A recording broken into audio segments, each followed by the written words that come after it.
comparison. Let's move into Russia, if we could. Russia is sending troops and tanks into Syria right now to prop up a U.S. enemy, Bashar al-Assad. President Obama's incoming top general says, quote, Russia presents the greatest threat to our national security. Mr. Trump, you say you can do business with President Vladimir Putin. You say you will get along, quote, very well.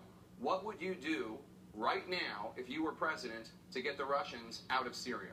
So, number one, they have to respect you. He has absolutely no respect for President Obama. Zero.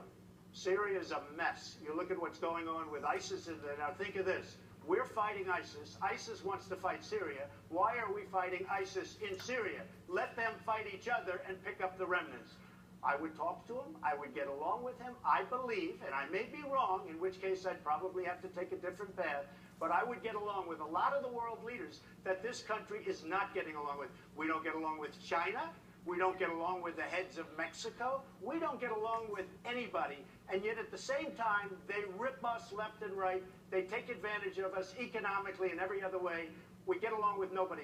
I will get along, I think, with Putin, and I will get along with others, and we will have a much more stable world.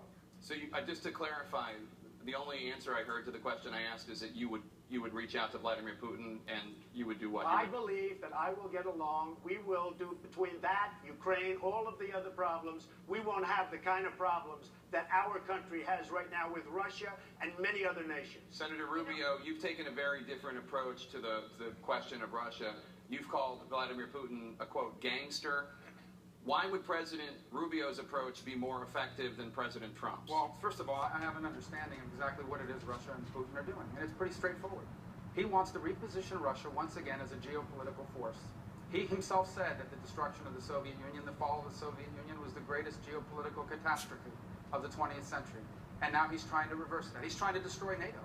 And this is what this is a part of. He is exploiting a vacuum that this administration has left in the Middle East. Here's what you're going to see in the next few weeks. The Russians will begin to fly combat missions in that region, not just targeting ISIS, but in order to prop up Assad. He will also then turn to other countries in the region and say, America is no longer a reliable ally, Egypt. America is no longer a reliable ally, Saudi Arabia. Begin to rely on us.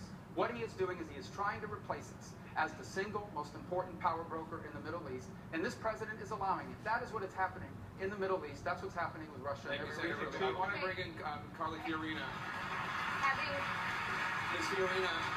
Having met Vladimir Putin, if I may, having met Vladimir Putin, I wouldn't talk to him at all. We've talked way too much to him. What I would do immediately is begin rebuilding the Sixth Fleet.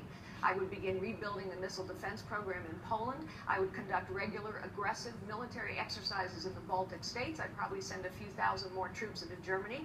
Vladimir Putin would get the message. By the way, the reason it is so critically important that every one of us know General Soleimani's name is because Russia is in Syria right now because the head of the Quds Force traveled to Russia and talked Vladimir Putin into aligning themselves with Iran and Syria to prop up Bashar al-Assad. Russia is a bad actor, but Vladimir Putin is someone we should not talk to because the only way he will stop is to sense strength and resolve on the other side, and we have all of that within our control. We could rebuild the Sixth Fleet. I will. We haven't. We could rebuild the missile defense program. We haven't. I will. We could also, to Senator Rubio's point, give the Egyptians what they've asked for, which is intelligence. We could give the Jordanians what they've asked for, bombs and materiel. We have not supplied it. I will. We could arm the Kurds. They've been asking us for 3 years.